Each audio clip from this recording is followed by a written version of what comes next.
विधानसभा चुनाव में भले ही अभी समय हो, लेकिन आपने चुनावी तैयारियां शुरू कर दी हैं। ऐसे में दिल्ली के पूर्व मुख्यमंत्री मनीष सिसोदिया ने कहा कि पार्टी में मेरी भूमिका क्या रहेगी, इसकी चर्चा पार्टी नेताओं के निर्णय के बाद होगी। मुख्यमंत्री अरविंद केजरीवाल इसका निर्णय करेंगे। फिलहाल अभी हमने निर्णय लिया है कि मैं लोगों के बीच गली गली जाऊंगा, मैं पद यात्रा करूंगा।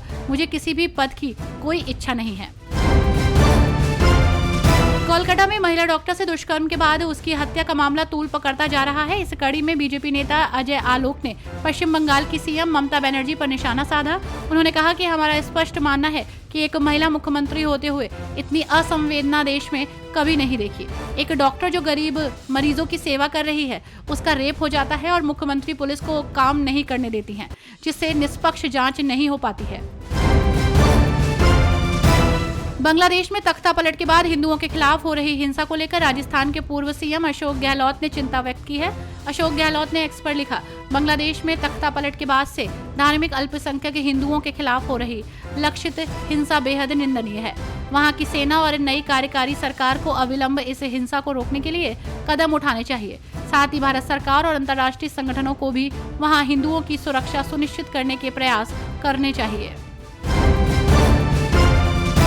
सीएम धामी ने कहा कि उच्च शिक्षा विभाग के साथ ब्रिटिश उच्चायोग एवं इन्फोसिस स्प्रिंग बोर्ड के MOU होने से राज्य उच्च शिक्षा के क्षेत्र में नया आयाम स्थापित होगा। राज्य के उच्च शिक्षा के विद्यार्थियों को नया अनुभव मिलेगा। राज्य को अंतर्राष्ट्रीय शिक्षा प्रणाली से जोड़ने की दिशा में एक महत्वपूर्ण कदम है।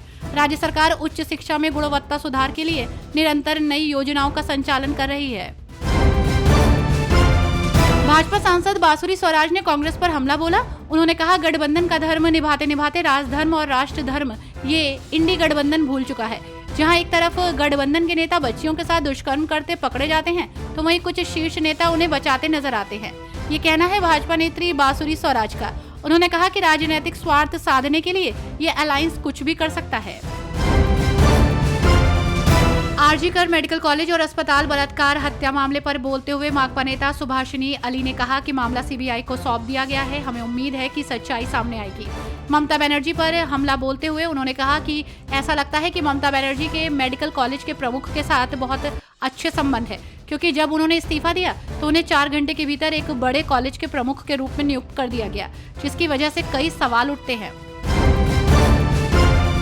कोलकाता में आरजीकर मेडिकल कॉलेज में महिला से दुष्कर्म मामले को लेकर एक तरफ जहां देश भर में डॉक्टरों ने प्रदर्शन करके इसका विरोध किया, तो वहीं इसे लेकर नेताओं की प्रतिक्रिया भी सामने आ रही है।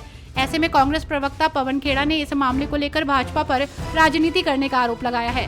पवन खेड़ा ने कहा कि निर्भया के बाद ऐसा लगा कि कोई कठोर कानून आएगा और शायद स्थिति सुधरेगी, लेकिन ऐसा नहीं हुआ। लगातार देश के हर कोने से आए दिन ऐसे दुष्कर्म के मामले सामने आते रहते हैं।